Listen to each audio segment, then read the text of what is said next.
quand tu as lu da nga lire sànq ni que avocat bi nee na il y a pas un délai prévu pour l'enrôlement du dossier. Des dossiers. Donc, il y a pas un délai prévu. Ça dit que ñi nañu bàyyi di naan woy Abdou Nguer parce que il dérange wala may lire ci presse bi tey ñi naan ban loxo moo téye Abdou Nguer ci kaso bi. Il y a pas une main.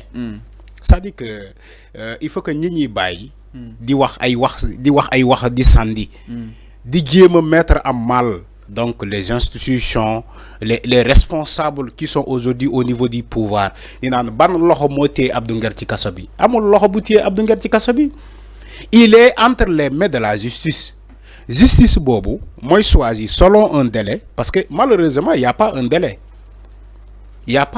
requis pour que Abdou Nguer ñu enrôler le dossier les avocats. Si on fi mu bëgg a wax mooy maanaam après l'ordonnance de renvoi, c'est uniquement le parquet qui procède à l'enrôlement. Mais il n'y a pas un délai. C'est-à-dire, il y a le parquet, il faut le temps, mais accuser le parquet. Mais au niveau du parquet, il y a combien de dossiers, Fallo? Au niveau du parquet, il y a combien de dossiers? Donc, l'île donne wax kérok. Il ne faut pas ngeen yaakaar ni que parce que siiw na borom tour la am na tour moo tax dañoo war a gaawantu atte dossier alors que il y a des gens qui sont en prison pendant des années seen dossier sax kenn enrôlé wu ko tu vois comment ça se fait la justice dafa am lu muy doxee chaque jour on nous annonce ces xam nga démb liiroo naa fi slogan bi le temps de la justice n'est pas le temps des politiques c'est ce qu'on nous dit maintenant bu fekkee tey dañuy yàkkamte di atte le dossier Abdou Nguer pourquoi on le fait.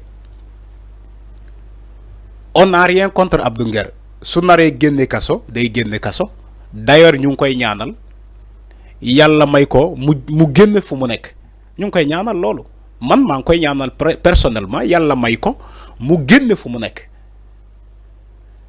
mais bu naree am c'est pas des gens qui vont mettre la pression à la justice c'est pas des gens qui vont dire à la justice à la place ils vont se mettre à la place de la justice pour dire à la justice voilà man jour bi laa bëgg nga enrôler dossier Abdou Nguer yow procureur bi man jour bi laa bëgg nga enrôler dossier Abdou Nguer jour bi laa bëgg ngeen atte ko jour bi laa bëgg ngeen libérer ko ça se fait pas c'est pas comme ça que ça se fait ici on voit des gens qui font les mêmes pratiques ils veulent prendre la place de la justice mooy maanaam dañoo bëgg remplacer justice bi di ko wax loo lan nga war a def lii la ñu bëgg nga def lii la ñu bëgg nga def c'est pas comme ça quand ça leur arrange on parle de ces choses-là maintenant quand ça leur arrange pas dañuy taxaw ne la nañu bàyyi justice mu liggéey mais pourquoi aujourd'hui on bàyyi ñu justice bi mu liggéey on peut pas laisser la justice moom ci cëggal gu yëpp mu juger les dossiers là parce que yéen da ngeen yàkkamti ça ne vous arrange pas moo tax ngeen mettre la pression au niveau de la justice waaye il faut coûte que coûte nga enrôler le dossier Abdou Nguer ban loxo moo téye Abdou Nguer ci kaso bi ba léegi c'est pas comme ça que ça se passe parce que ça ne vous arrange pas maintenant au cas contraire ils vont dire aux Sénégalais bu leen mettre la pression à la justice bàyyi leen justice mu liggéey comme le cas de la reddition des comptes l'opposition ils disent à la population ou bien aux membres de PASTEF non attendez il faut pas ngeen mettre la pression à la justice bàyyi leen justice cëgal guyam mu liggéey parce que c'est dans le cas de la reddition des comptes dañoo ragal maintenant quand il y a des gens qui ont été arrêtés des soi-disant chroniqueurs des soi-disant chroniqueurs là on met la pression à la justice pour ne ko lan ngay xaar pour enrôler dossier diw lan ngay xaar pour libérer diw lan ngay xaar pour atte dossier diw on met la pression au niveau de la justice. Logique pour logique Arfan c'est-à-dire il a passé plus d'une 130 jours sur li nga xam ne. Et c'est quoi la logique? Attends Arfan ba tey kenn déglu ko concrètement alors à part li nga xam ne que moo di le parquet jébbal ñu ko li nga xam ne que moo di juge donc lan la ñuy xaar waaye itam lan moo bloqué mbir yi ba Abdou ba tey mënagul dem correctionnel Arfan en fait c'est ça la question en fait ça que les Sénégalais se posent Arfan quand même. Oui c'est quoi la logique xam nga wax nga logique pour logique. La logique c'est quoi? C'est-à-dire maanaam temps bi mu def ci kaso bi Arfan kenn déglu ko kenn xoolul. Non c'est pas Fallou c'est pas le temps qui détermine Abdou Nguer bañ koy jàpp il avait un procès non balaa ñu placé ko. Il avait un procès Vite fait, voilà, nous placer. Maintenant, comment cette logique dont vous parlez, c'est quoi en matière de justice? La logique que vous parlez, c'est quoi? Parce que moi, j'aimerais que quelqu'un me dise que ils ont bafoué les droits de Abdou Nguer. J'aimerais que quelqu'un me dise qu'il y a une vice procédurale qui est le dossier Abdou Nguer. Tel n'est pas le cas. La justice a tenu à respecter les droits de Abdou Nguer. La justice a tenu à respecter donc le dossier en tant que tel, surtout au niveau de la forme, comme au niveau du fond. Maintenant, c'est quoi la vice procédurale? Lan mo xew ba ngeen ne logique pour logique. Moi, je ne vois pas la logique. Il y a une seule logique. La seule logique, c'est la justice. La seule logique, c'est l'appréciation du juge. Ce n'est pas des gens qui spéculent, qui parlent comme ça.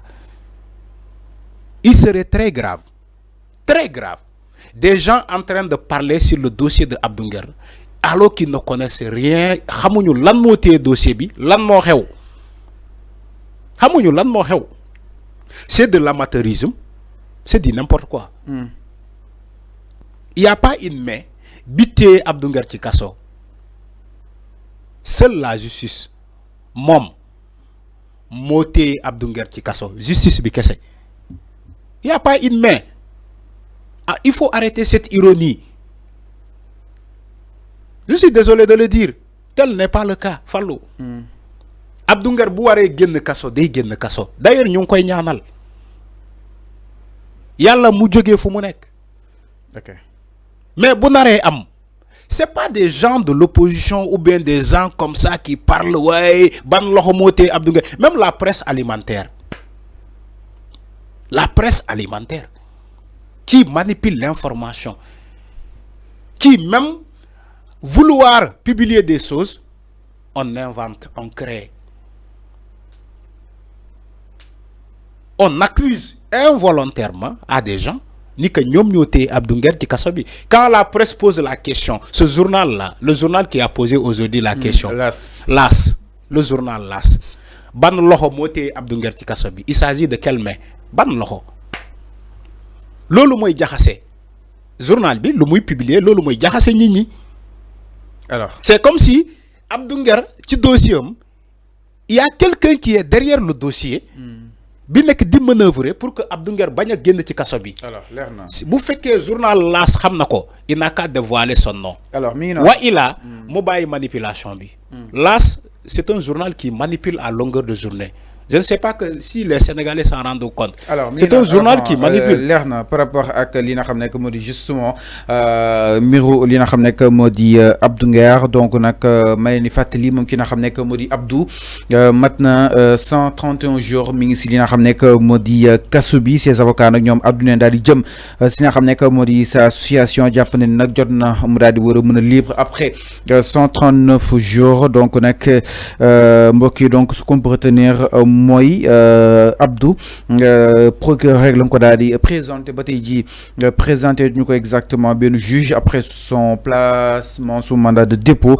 C'est le parquet, c'est pourquoi il n'a toujours pas enrôlé, d'autant plus qu'il a rejeté toutes nos demandes de liberté provisoire, y compris la mise sous résidence surveillée avec bracelet, a regretté maître Babou Diop dans les colonnes du journal L'As moom mi nga xam ni itam moo ko daal di wax. Alors ñu daal di ñëw si benn ponk sans plus tarder du côté de la régie. Alors El Hadj ñu jox ma photo bi ma la envoyé Barthélémy Toye Dias ak ki nga xam ne que moo di imam bu